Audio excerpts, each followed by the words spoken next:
Tout le monde, j'espère que vous allez bien. Alors aujourd'hui, j'aimerais vous parler d'un sujet qui est le sujet de la succession, de la transmission. Et pourquoi j'aimerais vous parler de ce sujet aujourd'hui? Parce que au sein de notre cabinet Vassal Capital Gestion Privée, on a accompagné un de nos clients, il n'y a pas si longtemps que ça, sur justement toute sa partie successorale. Et je pense que ça pourrait vraiment être un cas d'école et un cas vraiment très intéressant à voir ensemble. J'ai vraiment essayé de préparer des slides de manière à ce que ce soit comme d'habitude très concret. Et l'idée c'est que voilà, je vous présente un petit peu au titre de cette vidéo comment diviser par 5 les droits de succession. C'est pas un titre, alors bien que ce soit un titre aguicheur, quelque part c'est une vérité. Il y a vraiment possibilité d'optimiser ces droits de succession de cette manière-là. Et on va voir que c'est plusieurs centaines de milliers d'euros dans le cas de Pierre. Alors évidemment par volonté de discrétion, ce n'est pas son vrai nom. Et vous l'aurez compris, on va vraiment voir un cas concret aujourd'hui. L'idée, c'est que je vous présente un petit peu toutes les problématiques que cette personne avait, que ce client avait en venant chez nous, et concrètement, qu'est-ce qu'on a mis en place pour lui. Et évidemment que voilà, au-delà de la partie succession, il y avait évidemment toute la partie patrimoniale, investissement, optimisation, allocation, etc. On a vu les choses de manière 360 degrés de toute façon. L'idée, c'est pas voilà, de voir qu'un segment. Aujourd'hui, par contre, on va voir qu'un segment qui est celui de la succession, mais de manière générale, évidemment, on a tout revu dans sa situation, enfin au sein de sa situation patrimoniale. Et donc, je vous propose qu'on commence maintenant. Donc, sa transmission, voilà, aurait pu lui coûter 180 000 euros. Et c'est pas un arrondi, pour le coup, c'est vraiment 180 000 euros. Et tout ça à cause d'une chose qui est, dans la majorité des cas, qui est même, je pense, 100% des cas en matière de succession, c'est faute d'anticipation, un manque d'anticipation. Le fait de ne pas anticiper sa succession peut coûter littéralement des centaines de milliers d'euros, voire en fait proportionnellement à votre patrimoine, voire des millions d'euros ou des dizaines de milliers d'euros en fonction de où est-ce que vous vous situez au sein de votre patrimoine, mais ça peut vous coûter très cher, grosse partie de votre patrimoine. Et dans le cas de Pierre ici, ça aurait pu lui coûter 180 000 euros. Et en fait, ça c'est vraiment ultra important. Je préfère commencer vraiment avec ce chiffre-là qui choque un petit peu parce que ça permet vraiment de remettre quelque part l'église au milieu du village et de se dire que oui, la succession, si on l'anticipe pas, finalement ça va coûter très cher. Et on va voir en fait la succession, plus on l'anticipe tôt, mieux c'est en fait, tout simplement. Et ça peut se préparer très facilement avec des petites choses. On va voir qu'il y a plein de petits, plein de petits éléments comme ça qui peuvent être utilisés, plein de petits dispositifs qui peuvent être utilisés de manière à petit à petit finalement payer moins à la succession. Et je tiens à dire aussi que anticiper une succession ne signifie pas le fait que vous n'allez pas profiter de votre argent. Vous pouvez tout à fait profiter de votre argent avec les rentes de votre capital ou alors voilà, les rentes de votre capital, que ce soit l'immobilier, que ce soit des valeurs mobilières, peu importe, tout en préparant une succession. Ce qui fait que, en fait, vous allez avoir, vous, vos rentes, vous allez générer votre rendement, qui va vous permettre d'avoir un complément de retraite, par exemple, ou alors de remplacer complètement votre retraite, ou alors de réaliser les projets que vous vouliez réaliser, en préparant cette partie-là successorale, si bien sûr c'est quelque chose que vous voulez préparer.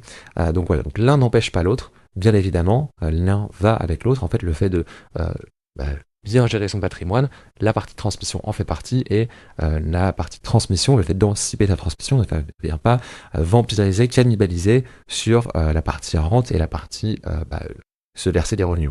Et une petite statistique que j'aimerais vous montrer, c'est ce que l'État perçoit chaque année en matière de droits de succession. Est-ce que vous saviez que en 2023, l'État avait perçu plus de 16,6 milliards d'euros en droits de succession? Et ça, c'est énorme, c'est énorme, et c'est faute, encore une fois, d'anticipation. Et d'ailleurs, on observe que c'est une courbe qui est croissante, en 2011, 2019, 2023. C'est une courbe qui est croissante. On voit qu'il y a même plus du double.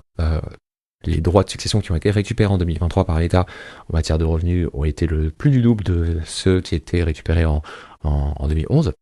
Et donc on voit que chaque année, des personnes, et même des épargnants, vous et moi, etc., subissent quelque part cette fiscalité par faute, encore une fois, d'anticipation. Tout va être une question d'anticipation ici.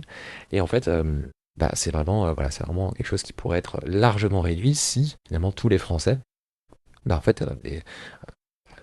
anticiperaient, on va dire, un peu mieux toute cette partie-là. C'est sûr qu'en matière d'éducation financière en France, On est loin d'être au top niveau, hein, donc ça s'explique.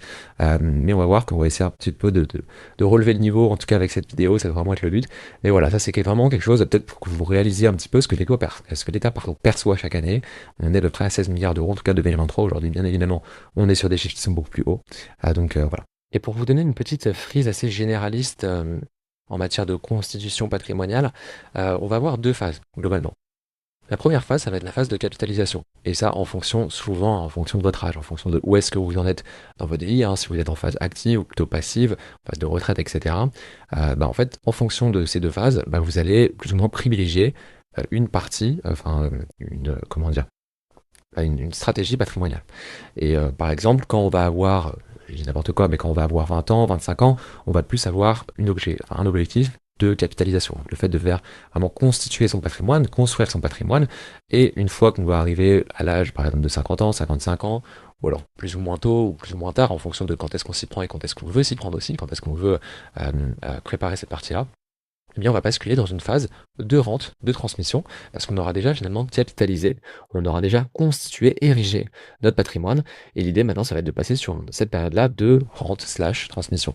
À savoir que voilà, bien évidemment, plus on démarre tôt, hein, plus tôt vous anticipez, ce que j'ai dit tout à l'heure, moins vous allez donner à l'écart, hein, finalement. Donc c'est quelque chose de sensible, et un petit peu pour vous repérer, alors c'est une prise assez généraliste, donc forcément, c'est pas parce que vous avez 50 ans aujourd'hui qu'il faut préparer la transmission, hein, non, pas du tout. Ça concerne forcément tout le monde et ça dépend vraiment de chacun, de votre profil, etc. Mais c'est un petit peu pour vous repérer, ça permet un petit peu de vous repérer par rapport à où est-ce que vous vous situez, par rapport à vos objectifs, ce que vous voulez faire, parce que bien évidemment, la stratégie patrimoniale doit se créer, doit se construire, doit se structurer à partir de vos objectifs et de vos projets, de ce que vous voulez faire. Donc voilà, au moins ça vous permet de vous repérer un petit peu. Donc voilà. Et donc pour vous en dire un petit peu plus sur le profil de Pierre, donc il a 62 ans, il est divorcé, il a 3 enfants. C'est donc un ingénieur, il travaille en tant qu'ingénieur dans un groupe industriel américain, il réside en France. Et petite subtilité quand même, c'est très importante, on va voir pour les futurs dispositifs qu'on lui a mis en place, c'est qu'il a fait aucune donation à ce jour. Alors, le patrimoine total de Pierre s'évalue à 1 million, un peu plus d'1 600 000 euros, avec une résidence principale évaluée à 590 000 euros qui a été entièrement payée, un immeuble locatif à 335 000 euros, compte titre 300 000 euros, une épargne salariale à 125 000 euros, plusieurs assurances vie, alors j'ai tout regroupé en une seule pour que ce soit un peu plus lisible, à 150 000 euros et des liquidités à hauteur de 105 000 euros. Et on va voir qu'en fait, sans rien anticiper, finalement, au décès, on a des droits de succession qui vont être, donc, pour ces 3 enfants, de 225 582 euros. Répartis ensuite entre ces 3 enfants, c'est pas ces 3 enfants qui vont payer chacun 225 000 euros, c'est chacun de ces enfants qui vont payer, on va voir juste en dessous, hop, voilà, qui vont payer 75 194 euros. Et en fait, comment ça se calcule tout ça? En fait, c'est très simple. On va avoir donc la partie hors succession, et la partie dans la succession. La partie hors succession, c'est l'assurance vie. Donc, hors succession, on va avoir les 50 000 euros qui vont être enlevés, hein, finalement. Donc, les 150 000 euros qu'il y a dans l'assurance vie, divisé par 3, hop, ça sort donc 50 000 euros chacun pour chaque enfant, qui sort de la succession. Et on va avoir en succession 485 000 euros. Et dans les 485 000 euros, on va avoir, qu'est-ce qui va être appliqué concrètement au décès? On va avoir les abattements, donc l'article 779, pardon, des 100 000 euros tous les 15 ans dont on peut profiter et on peut appliquer, donc là il sera appliqué au décès, donc tous les 15 ans, un abattement de 100 000 euros pour chaque enfant. Et donc on est à une part taxable, on arrive à une part taxable finalement de 485 000 euros moins les 100 000 euros qui est de 385 000 euros. Et donc là, si on fait le calcul avec le barème jusqu'au 20%, donc le barème que j'ai fait juste en dessous, on arrive à 75 194 euros à payer pour chaque enfant. Donc hop, si je me mets sur le barème juste ici, voilà, on est à jusqu'à 8 072 euros, donc ça c'est le barème en ligne directe. Donc c'est globalement l'argent qu'on va devoir à l'État, les droits de succession qu'on va devoir à l'État en fonction du patrimoine qu'on a.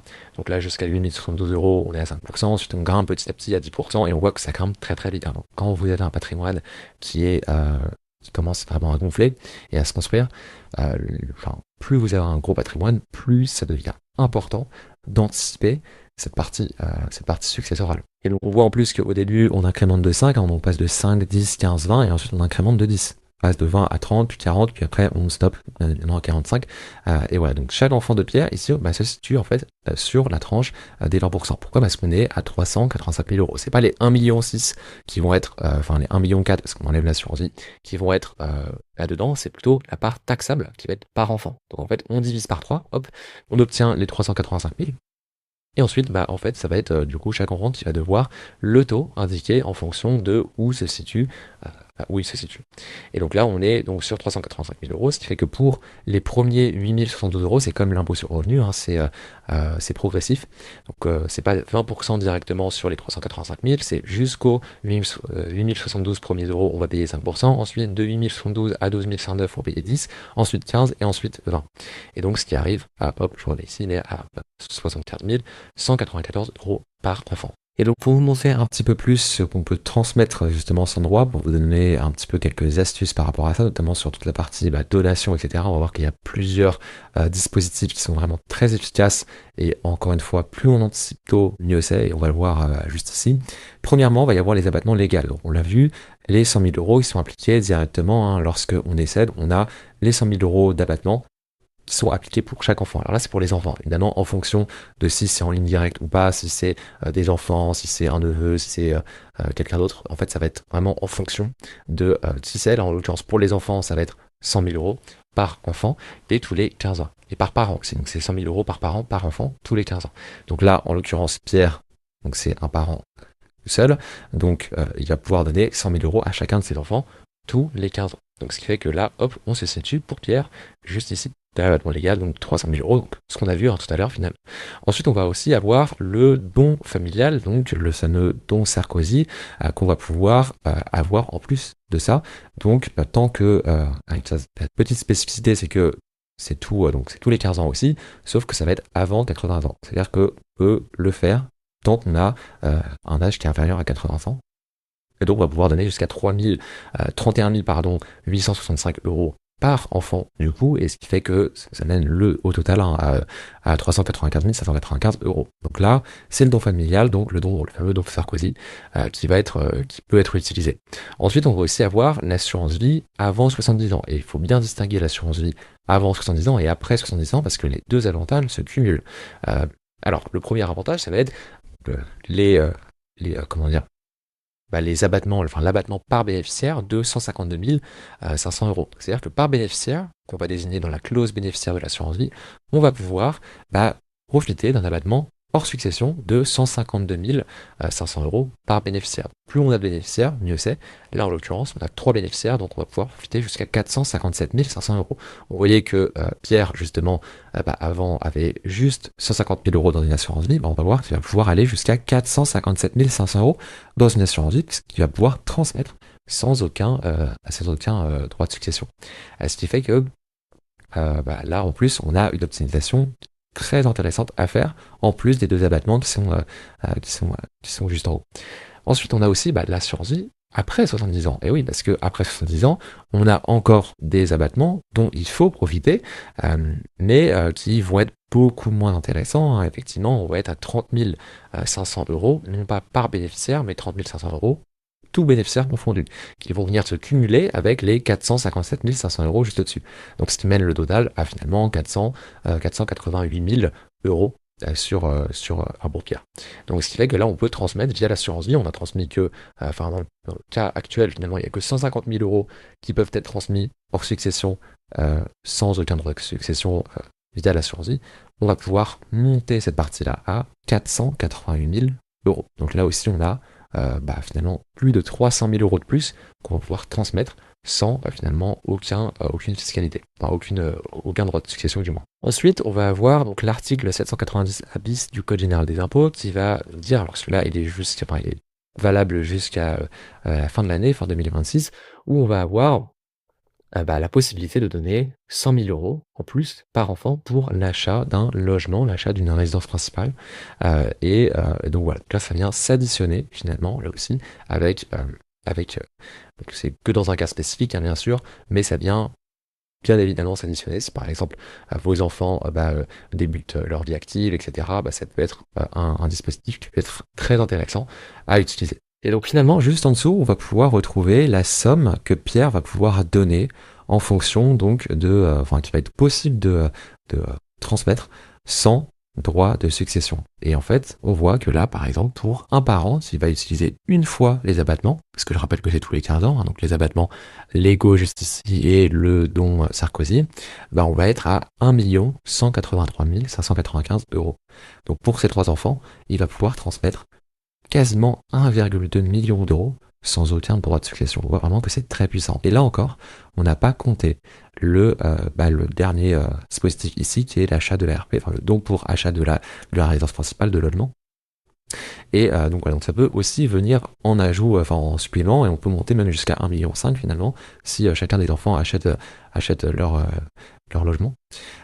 Et ensuite, si on utilise 2 fois les abattements, pour l'ego de 300 000 euros, donc 100 000 euros par enfant, on va être à 1,5 million. Donc un seul parent avec 3 enfants peut donner, avec une fois les abattements, quasiment 1,2 million d'euros, et avec les abattements utilisés 2 fois, on va pouvoir monter jusqu'à quasiment 1,6 million d'euros. Je rappelle que quand même sur 1,6 million d'euros, c'est quasiment le patrimoine de Pierre aujourd'hui. Donc voilà, après bien sûr, quand on a les 2 parents, on peut monter beaucoup plus vite, même pour un seul enfant.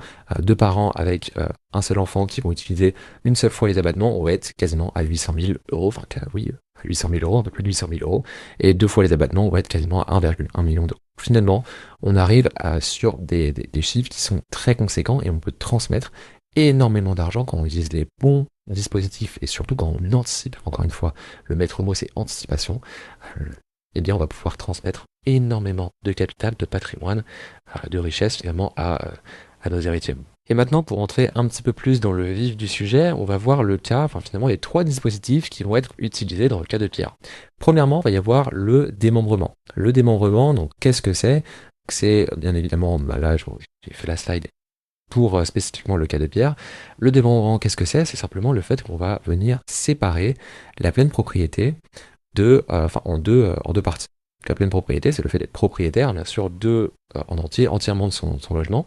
Et on va venir scinder cette propriété en 2 parties, 2 segments. Le premier segment, ça va être le nu propriétaire, et le deuxième segment, ça va être l'usufruitier. Et en fait, c'est marqué juste là, donc chacun des 2 parties va avoir des droits spécifiques. Et en fait, dans le cas de Pierre, on va pouvoir transmettre 60% de la nue propriété, donc 60% de la pleine propriété du coup, en tant que nue propriété, aux enfants, donc aux 3 enfants, donc 60% qui correspond, donc là on a pris la résidence principale plus les meubles locatifs. Rappelez-vous, les 590 000 euros, c'était la résidence principale, et les 335 000 euros, c'était l'immeuble locatif. Donc, au total, on arrive à 925 000 euros, et on va pouvoir transmettre, du coup, ils transmettent la nue propriété, donc 60% de la pleine propriété de la valorisation en fait, aux enfants. Donc ce qui correspond 60% de 925 000 à 555 000 euros, et ce qui fait qu'au lieu de donner, au lieu d'être taxé, au lieu que les enfants soient taxés sur 925 000 euros, ils vont être taxés sur 555 000 euros parce qu'ils vont être taxés sur la nue propriété. Donc ça c'est très important à comprendre, c'est qu'en fait le dénombrement c'est quelque chose, un dispositif qui est ultra intéressant, et on va voir juste après que plus on le fait tôt, et c'est pour ça qu'encore une fois, tout est une question d'anticipation, plus on le fait tôt, moins on va donner d'argent à l'État, parce que on va pouvoir donner une faible partie de la nue propriété, ce qui fait que les enfants vont être taxés seulement sur la nue propriété. En fait, les enfants, c'est ça la subtilité, c'est que les enfants, ils sont taxés seulement sur la nue propriété, ce qui fait que là, ils vont être taxés, au lieu d'être taxés sur les 925 000 euros, ils vont être taxés sur 655 000 euros. Mais on va voir que si par exemple Pierre avait donné avait fait un démembrement, je sais pas quand, il avait 45 ans, il aurait pu donner non pas 60% mais 40%. Ce qui fait que là, ils auraient été taxés non pas sur 60% mais sur 40%, les enfants. Donc on va voir juste après, je vais vous expliquer. Mais en gros, pour vraiment résumer la chose, là on va avoir donc l'usufruitier qui va être la personne qui va continuer d'habiter dans le bien, donc ça va être Pierre, et voilà, puis il va avoir bien sûr ce droit-là, qui va avoir donc 40% de la valorisation totale, et ensuite 60% qui vont revenir du coup aux enfants, qui vont être les nus propriétaires, qui deviennent en fait propriétaires des murs, et cette part qui est en fait transmise est taxée. Voilà. La partie usufruit n'est pas du tout taxée, on a juste la partie des 60% ici qui va être taxée pour les enfants. Et donc en fait, du coup, c'est ultra intéressant parce que je rappelle, que en fait, hop, au-dessus de 550 000 euros, si on revient dans le barème, eh bien, on est taxé à hauteur de 30%. Finalement, en fait, on est vraiment sur quelque chose, alors un dispositif qui va être extrêmement intéressant, bien que là, ça s'applique pas forcément parce que c'est divisé en 3, les 555 000 euros sont divisés en 3, mais imaginons si c'était qu'un seul enfant qui héritait de ça, en fait, il aurait payé beaucoup plus si, en fait, il n'avait pas fait un dénombrement, si Pierre n'avait pas fait un dénombrement. Donc, euh, donc voilà, donc là, si on passe à la slide suivante, on va voir que, en gros, le démembrement, ça va vraiment dépendre de l'âge auquel on l'effectue. C'est-à-dire que là, on a Jean-Pierre à 62 ans, donc on est sur la tranche entre 61 et 70 ans, et donc là, voilà, le cas de Pierre, ici, 62 ans, donc il va pouvoir transmettre 60% de la nue propriété, enfin de la valeur, et garder 40%. Donc ce qui fait que les enfants vont être taxés à 60%, enfin pas taxé 60%, mais taxé sur la base des 60%.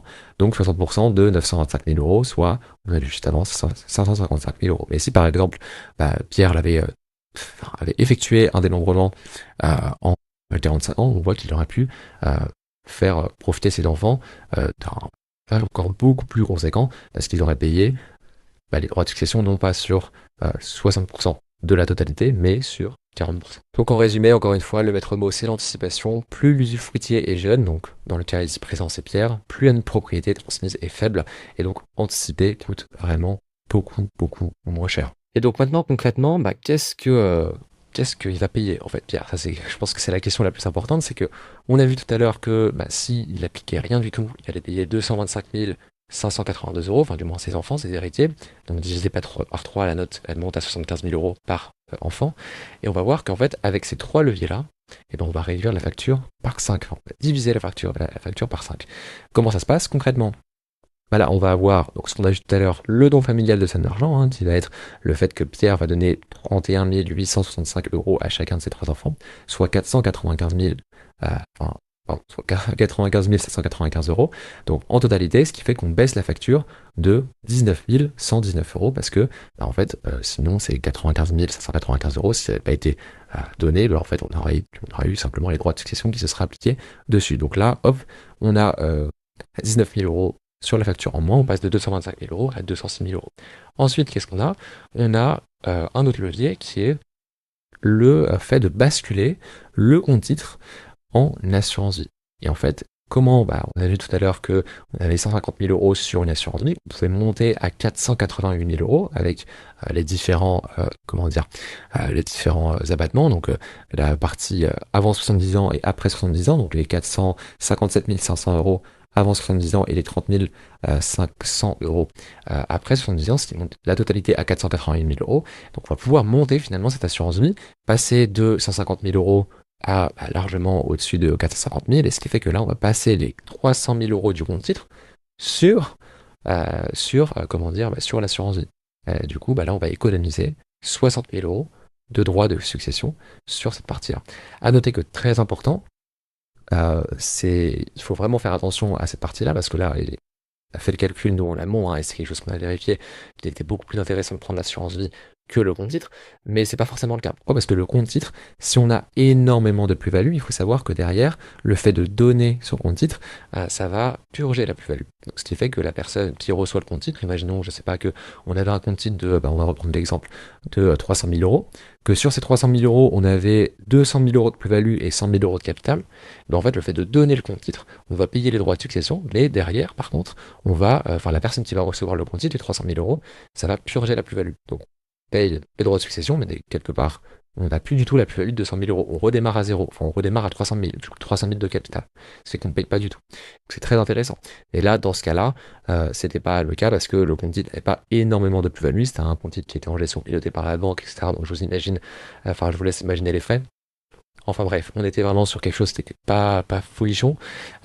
Et du coup, c'était beaucoup plus intéressant de prendre l'assurance vie dans ce cas-là. Et dans ce cas précis, on passe de 206 000 euros, la facture passe de 206 000 euros moins 60 000, du coup à 146 000 euros. Donc là, on voit qu'avec ces deux dispositifs-là, le don familial de somme d'argent, plus le fait de basculer compte titre en assurance vie, on économise déjà 80 000 euros. Et ensuite, le dernier levier, donc ça va être le fait de démembrer la résidence, la résidence principale, du coup, et l'immeuble locatif.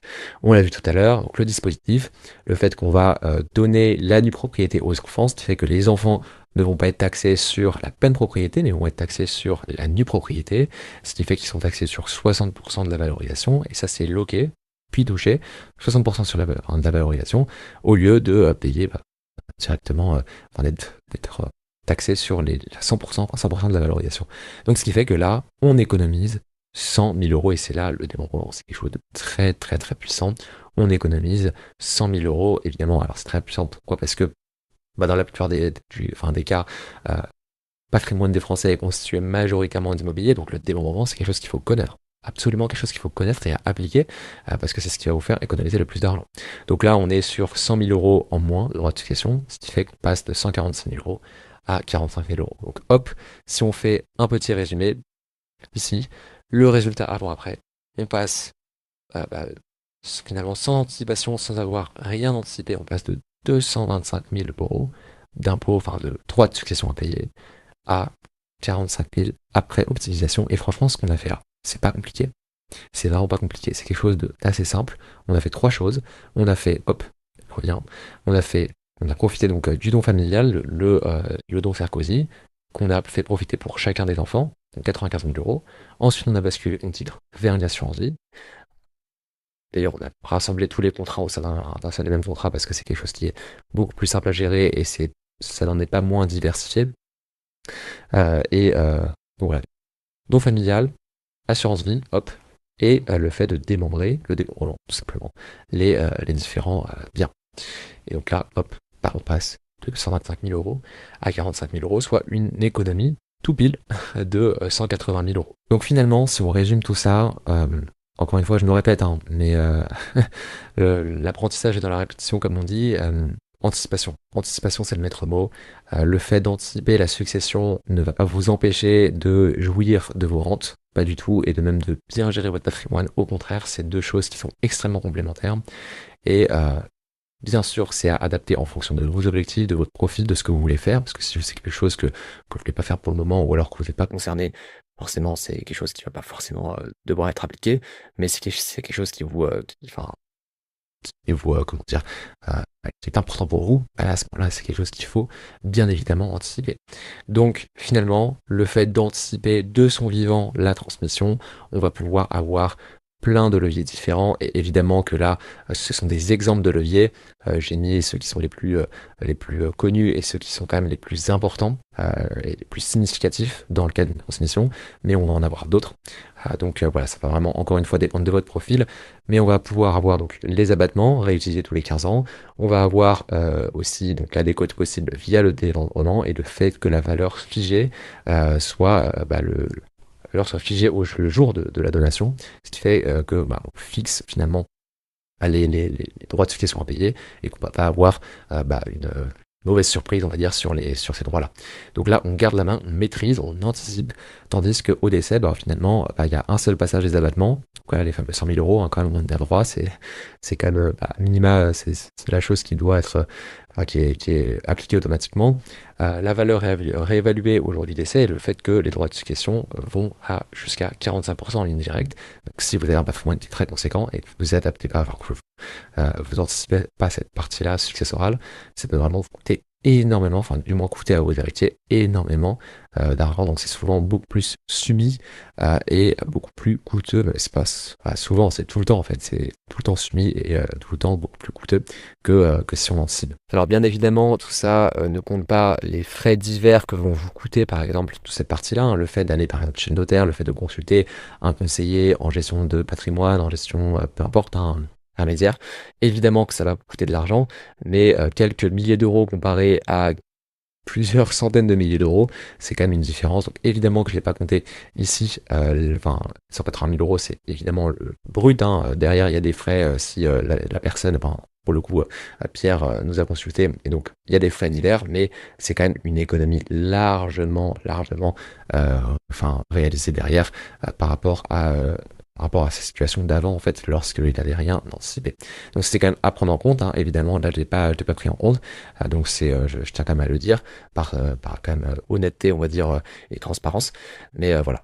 Voilà, en tout cas, j'espère que cette vidéo vous aura aidé un certain nombre d'entre vous. C'est quand même l'objectif, que vous puissiez un petit peu vous projeter par rapport à ça et vraiment matérialiser finalement les coûts que ça peut avoir, les avantages, les inconvénients, etc., etc.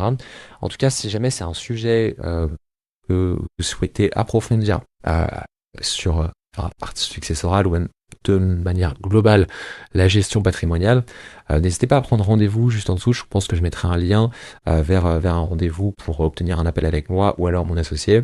Voilà, on pourra discuter de tous ces sujets-là si jamais c'est quelque chose qui est important pour vous. Et puis voilà, c'est tout. En tout cas, j'espère que cette vidéo vous aura plu. Je vous dis à très vite et puis à bientôt.